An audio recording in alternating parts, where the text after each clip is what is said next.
Hey there. Welcome to the third installment of Let's Watch Kim Make a Quilt. And the quilting word of the day is fussy cut. Okay, so fussy cutting is when you take elements of your fabric and single them out, and you can cut them and make them the central part of a block or piece of your design. And I've got a couple of examples here. This is a piece that I have fussy cut. I have been cutting all of the pieces for, let me get the pattern. I've been cutting all of, that's hard to see, all of these pieces right here that go in her dress, all of this right here. And the cool thing about these fabrics is that they are directional and they're beautiful. Like this. Isn't she pretty? There's dragonflies and she has wings. But the tricky part of that is that the direction you cut actually does matter, because who wants to have this? Who wants to have a skirt on their dress with upside down people, right? Or upside down birds or upside down flowers. Okay, so I've cut everything but one piece because talking and trying to fussy cut at the same time would be disastrous. So here's an example of how not to, well, here's an example of how to fussy cut. You notice she's in the center of this piece. It's 5.5 inches wide. And so I got her centered up as best as I could. And so that's going to look very cool. And then the rest of her, sorry, I keep walking out of my camera shot. The rest of the pieces of her dress are the sleeves and the back piece. And while they're not as big, so you can't get a lot of the elements in there, you can see this is going to be the sleeve of her dress. But I was able to cut both of them to be identical. And so that'll give it a lot of it'll look unified, and it won't be distracting, because sometimes if you get a lot of busy patterns and they're going all different directions, they get excuse me, kind of distracting. But here's an example of not fussy cutting, because I didn't decide to do that until after I had cut this piece. See this here, this the kind of central part of this design is this cluster of flowers here and the birds that are on each side of it.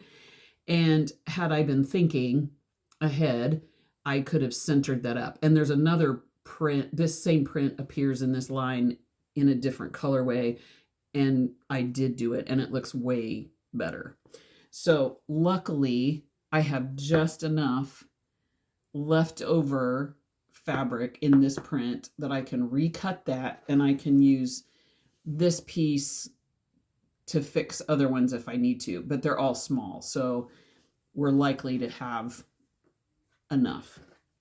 So I'm going to switch my camera and I'm going to talk you through how I'm going to fussy cut this last print, because I've already done this one once. It's in a different colorway as well. And so hang tight while I switch the camera and reset it.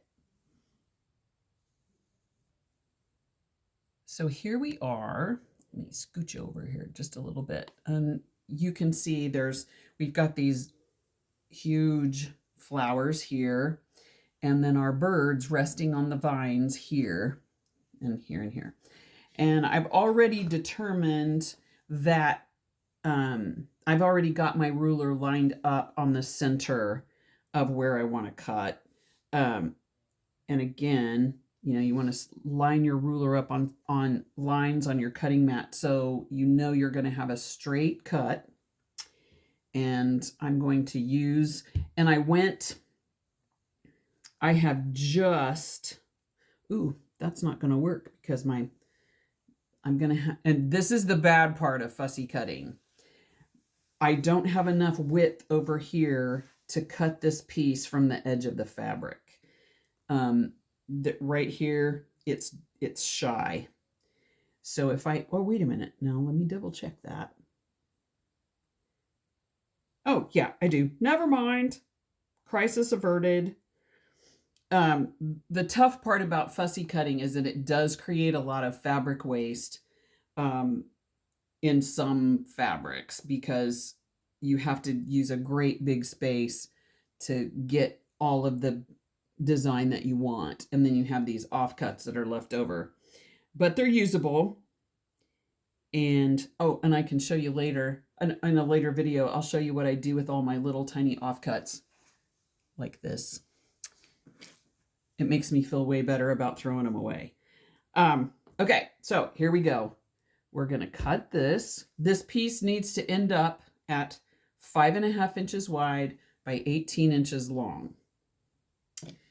So we're doing the first cut, and I've made sure I have enough excess over here that I can make this 5.5 inches wide with my bird still centered up.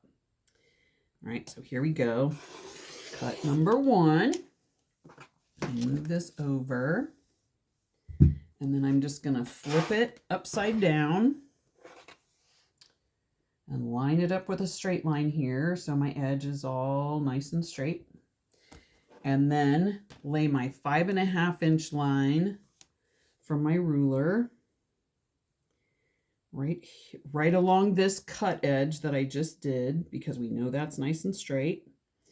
And get some lines on my ruler. Place my weight, because that has been a godsend for this quilt. And then we're just going to shave off this edge right here and put it in my little offcut pile. And then we need to make sure the length, the vertical length of it is 18 inches. So, and I'm just, and you know, quilt takes a lot of mathing. So, and I could just do it this way. I can lay my ruler horizontally on here now, find my 18-inch mark, and line that up with all the lines. And then we just cut, because that edge is straight. You know what? I'm going to do this. I'm going to scooch this over just a tad, and then put my 18-inch line right there so I can make sure my edge is nice and straight. So then we'll do another flip and cut that off. So we're just going to cut off a little, I don't know if you can see it there, cut off this little end here. And that's big enough to do something with, really. And I come from a long line of scrap savers, so if it's more than 1 inch big, there are some fun things you can do with them. There's a fun technique called crumb piecing, which is pretty fun. And I use CVS receipts. You stitch your small pieces of fabric to pieces of paper, and then you rip the paper away. Okay, there we are. It's all cut and centered, and the birds are going to run right down the center of that piece.